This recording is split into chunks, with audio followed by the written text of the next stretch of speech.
assim, sistema entrópico, né? Não, qualquer sistema pode ser tratado na representação entrópica, a princípio, né? Ou na representação de energia, ou na representação de grã canônica. E as representações se conectam umas com as outras, né? Para que isso, né? É porque às vezes você vai trabalhar um problema, às vezes é melhor trabalhar numa representação do que noutra, né? Então, por exemplo, a representação de entropia usa a entropia como função fundamental. Isso não é aqui nessa abordagem que a gente está fazendo, que é mais fenomenológica, entendeu? Isso é na axiomática que você tem essas representações, né?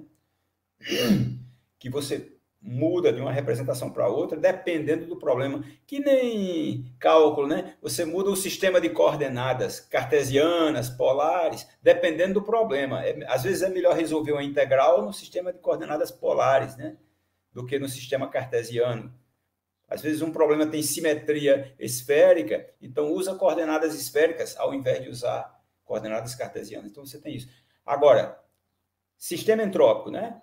Não, o que você tem é o seguinte, sistema físico, né? Sistema físico, sistema termodinâmico, macroscópico, que você pode trabalhar ele, você pode obter suas propriedades a partir da entropia ou da energia, dependendo da representação que você escolha, entendeu? Então, entrópico, sistema entrópico, eu não sei. Qualquer sistema pode ser tratado via entropia, né? Essa é a ideia, ou via outra representação, né? De que tem fator integrante. 1 sobre T de que é a diferencial de entropia. Isso a gente fez para o gás ideal, né? A gente fez para o gás ideal. A pergunta é, e para sistema qualquer? Né? Aqui, ó, sistema qualquer, né? Para um sistema qualquer, a gente não tem... O problema de um sistema qualquer é esse aqui. A gente não sabe quem é essa equação de estado, né? P como função de V e T, isso aqui é uma equação de estado, né? E também não sabemos quem é a função energia interna e nem temos informação sobre ela. Por exemplo, no gás ideal, a gente sabe quem é isso aqui, ó. P é função de V e T, né? Quem é essa P função de V e T? No gás ideal é P igual a N RT sobre V. Então a gente tem isso. E a energia interna do gás ideal? A gente tem? Não, mas a gente sabe uma informação. A gente sabe que ela só depende da temperatura. E isso foi suficiente para a gente encontrar uma nova função para o gás ideal, que é a entropia, né? Que está ligada com a irreversibilidade, lá na expansão livre, né? Isso foi muito interessante. Só que agora, olha o que a gente tem. Nada, né? Tem uma equação de estado que a gente não sabe quem é. P é P de V e T. E a energia interna que a gente também não sabe quem é, nem tem nenhuma informação, né? Só sabe que é U como função de V e T, na representação volume e temperatura, né? Então tá aí. Então vamos supor que a gente tem um sistema qualquer, né? Onde a equação de estado é assim e a energia interna é assim, que a gente não sabe a forma, né? A gente quer fazer um tratamento geral. Então vamos lá. Então você tem dq é du mais pdv, primeira lei da termodinâmica, né? Mas isso é igual a quê?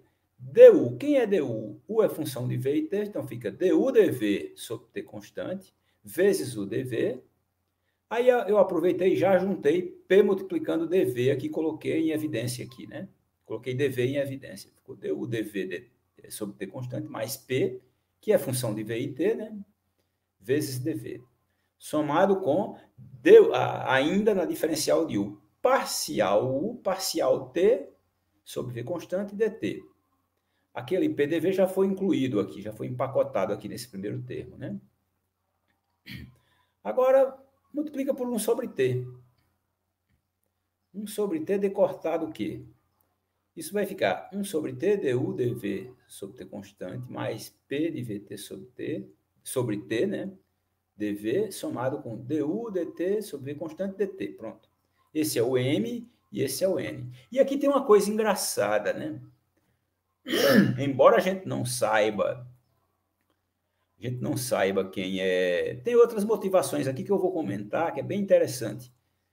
Embora a gente não saiba, não dá para dizer nada aí, não dá para admitir que isso é uma diferencial exata, assim. a não ser que a gente postule, e é o que a gente vai fazer, mas a gente não vai fazer de qualquer jeito, né? A gente vai fazer uma coisa que é bem engraçada. Suponha que isso aqui é uma diferencial exata. Em outras palavras, suponha que 1 sobre t de Q é a diferencial de uma S, né? Uma diferencial de uma entropia. Ou seja, 1 sobre t de Q é uma diferencial exata. Tudo isso aqui, ó, é uma diferencial exata, né? O que quer dizer isso? Quer dizer que a derivada do m em t, né? Aquela mesma regrinha lá no teste geral que a gente apresentou, deve ser igual à derivada do n em v, né? Você tem isso aqui, ó. Eu não vou fazer as contas, né? São contas simples, mas não vamos perder tempo com as contas, né? Se você derivar isso aqui em t e derivar isso aqui em v e igualar, vamos supor que é igual, você vai encontrar essa equação aqui. É uma equação termodinâmica conhecida. Você encontra, você encontra essa equação, né? T dp dt sobre v constante menos p igual a du dv sobre t constante. Isso aqui você pode até testar para o gás ideal se quiser. Olha só, a derivada de P em T no gás ideal é NR sobre V, né? Aí quando multiplica T fica NRT sobre V. E aqui o P é NRT sobre V. Você tem NRT sobre V menos NRT sobre V igual a zero. Aí você tem du dv igual a zero, que a gente já sabia. U não depende de V, então du dv igual a zero. U só depende dessa outra variável aqui, T. Mas a gente já sabe disso para o gás ideal, né? Essa aqui é uma mais geral, né? Um sistema qualquer. Então, se a gente admitir, vamos lá, se a gente admitir que 1 sobre T dq é diferencial exato, é diferencial de uma S, ou seja, se a gente admitir que 1 sobre T é fator integrante de dq, para um sistema qualquer, isso aqui deve valer, essa equação, né? E aí tem uma coisa bem legal. Eu já comentei sobre Carat-Theodori, né? Carat-Theodori postula, com um único postulado, ele tira esse fator integrante, né? E tira outras coisas também, tira definição de temperatura, tira definição de entropia. Eu não vou entrar em detalhes, tem detalhes formais, mas voltando aqui, se isso aqui é uma diferencial exata, né? Um diferencial de entropia, isso aqui vale. E aí eu vou usar uma motivação aqui, né? É engraçado isso. Só para facilitar, para a gente não engolir postulado de qualquer jeito. Isso aqui é uma coisa muito interessante. Suponha que 1 sobre t dq é uma diferencial exata, ou seja, suponha que isso aqui, o que implica nisso, né? Então, se você supor isso, você vai ter essa equação que está aqui. T dp dt menos p igual a du dv sobre t constante. Dp dt aqui é sobre v constante, né? Então, tem essa equação. Bom, essa equação, ela permite, por exemplo, a gente deduzir, sabe o quê? Uma coisa, um fato experimental. A lei de Stefan Boltzmann, né? Isso tem feito em alguns livros, né? Você pega, eu não vou fazer, mas é só para a gente não engolir de qualquer jeito. Essa equaçãozinha aqui, T dp dt menos P igual a du dv, isso aqui dá para a gente usar e deduzir a lei de Stefan Boltzmann, né, que é da radiação térmica, né, radiação, o pessoal chama radiação de cavidade, né, ou radiação do corpo negro, né. Com essa equação aqui, essa equação permite você deduzir a lei de Stefan Boltzmann. Não é... O que você usa? A lei de Stefan Boltzmann, você usa um sistema termodinâmico que é uma cavidade de radiação, né, um metal, uma caixa metálica oca com radiação dentro, né, radiação em equilíbrio térmico, né. Tem uma radiação dentro de uma cavidade. E aí você usa, por exemplo, o volume, usa a definição de densidade de energia. Volume é igual a densidade de energia vezes a energia, né? Essa energia vai ser a representação da energia interna, vai ser a energia das ondas eletromagnéticas na cavidade. Eu não vou entrar em detalhes. Se você faz isso e usa um resultado do eletromagnetismo, tem lá um resultado para pressão de radiação, ou seja, olha que beleza, você usa termodinâmica, né, para um sistema eletromagnético. Você tem um metal, né, com radiação dentro, a energia interna vai ser a energia, né, dessa radiação, dessas ondas estacionárias dentro da cavidade. Se você usa isso nessa equação, você obtém exatamente a lei de Stefan Boltzmann, que fornece a intensidade da radiação térmica, né, do brilho em algum orifício dessa cavidade, né, a intensidade da radiação térmica emitida pela cavidade, né, a lei de Stefan Boltzmann. Só que eu devo salientar o que a termodinâmica não fornece também. Essa equação fornece a lei de Stefan Boltzmann, mas ela não fornece a constante que aparece, porque a ideia é você fazer uma integração aqui para obter a energia. A pressão você tira da pressão de radiação da cavidade, esse P aqui. Você usa eletromagnetismo e acha a pressão de radiação. Esse U é energia interna. Você deduz que você vai deduzir, na verdade, a densidade de energia interna dentro da cavidade, você deduz que ela é proporcional à quarta potência da temperatura.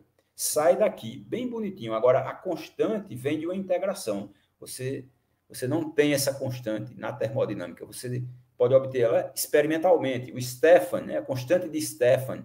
Stefan já tinha obtido essa constante lá em 1880, né? 1870, alguma coisa, né? Então, é bem engraçado. Isso aqui fornece a lei de Stefan Boltzmann, né? Embora a constante tenha que ser ajustada experimentalmente, né? E a radiação de cavidade foi um dos problemas teóricos que marcaram, digamos assim, as primeiras sementes para o surgimento da mecânica quântica, décadas depois, né? O problema da radiação térmica de cavidade. Mas a termodinâmica já dava, a menos dessa constante ajustada experimentalmente, já dava a lei de Stefan Boltzmann a partir dessa equação. Então, não há nenhum problema em a gente aceitar esse postulado, né, para um sistema qualquer, 1 sobre TD, que esse é a diferencial de entropia, e ver se isso funciona, né? Para o gás ideal, a gente já sabe que funciona. A gente vai ver que funciona também para termalização espontânea. Só que eu vou pegar mais direto aqui, porque o tempo é curto, né? Vamos em frente. Então, a ideia, então, é a seguinte, é enunciar para vocês aqui, ó, a segunda lei da termodinâmica na versão entrópica. Com essas motivações, a segunda lei da termodinâmica, a gente pode postular, né, a segunda lei da termodinâmica, versão entrópica, né, da seguinte maneira.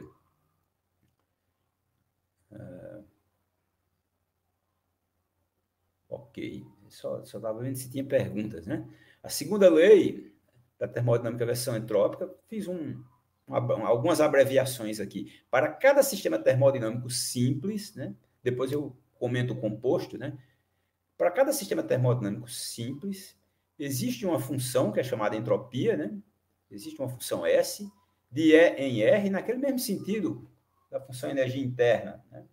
E é o conjunto dos estados de equilíbrio do sistema, R aí é o conjunto dos números reais com a unidade, entre aspas, né? Com a unidade de energia por temperatura. Por que energia por temperatura? Porque aqui, ó, dQ sobre T vai ser ds. dQ é em unidades de energia, T é em unidades de temperatura. Detalhes à parte, as dimensões vão estar nas equações, né? Vão estar sugeridas pelas equações. Pois bem, para cada sistema termodinâmico simples, cada sistema termodinâmico simples possui uma função dessa, que é chamada de entropia.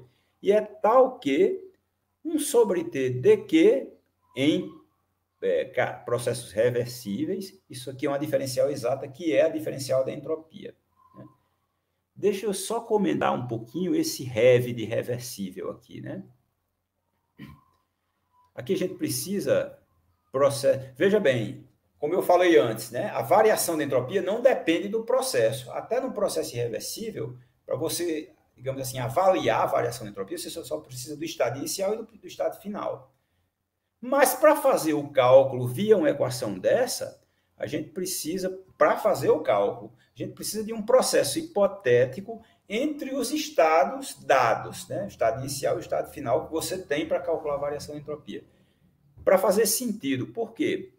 Esse processo hipotético é só para fazer o cálculo, pode ser qualquer um deles, porque qualquer um deles entre esses estados inicial e final fixados, porque a gente já sabe, a gente já está postulando que o ds, por construção, vai dar a variação de entropia, né? Então, pode ser qualquer um reversível entre esses dois estados. Por que reversível?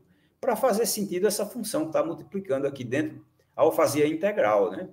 1 sobre t tem que fazer sentido. Se você for fazer uma integral de 1 sobre t d cortado Q, 1 sobre t precisa fazer sentido, né? Então, T temperatura do sistema, para fazer sentido como temperatura do sistema, a gente supõe processos reversíveis, né? Embora exista integral de 1 sobre t de Q em processos irreversíveis. É a desigualdade de Clausius, é uma outra coisa, né? Uma outra coisa. Tem uma desigualdade que relaciona com a entropia também, né? Mas é uma outra coisa. O T na desigualdade de Clausius não é necessariamente o T do sistema, é o T do reservatório. Isso é uma outra coisa, né? Aqui, para ter essa temperatura do sistema, e para essa igualdade fazer sentido, a gente toma sempre 1 sobre T dq reversível, né? Igual a ds. Vamos em frente. Então, resumindo, para cada sistema tem uma entropia, né? De maneira que 1 sobre t dq reversível é uma diferencial exata que é igual a ds, diferencial de entropia. Além disso, agora vem a parte que permite calcular a entropia de sistemas compostos, né? A entropia é aditiva. Se você tiver um sistema composto de várias partes, né, a entropia vai ser a soma das entropias de cada parte simples, né? Ela tem essa propriedade de aditividade. Essa é a parte A, vamos dizer assim, da nossa versão entrópica. A parte B diz o seguinte: para um sistema isolado, você tem B1. S é constante num processo reversível. B2, S aumenta num processo irreversível. Abreviando, é aquilo que a gente falou lá no caso da expansão livre do gás ideal. A variação da entropia de um sistema isolado é maior ou igual que zero. Ou a entropia aumenta, ou a entropia se mantém constante. Ela aumenta num processo irreversível, é o caso da expansão livre, ou da termalização espontânea, a gente vai comentar um pouco, e igual a zero num processo reversível. Então, a irreversibilidade está aqui, né? A irreversibilidade está ligada com o aumento da entropia, né?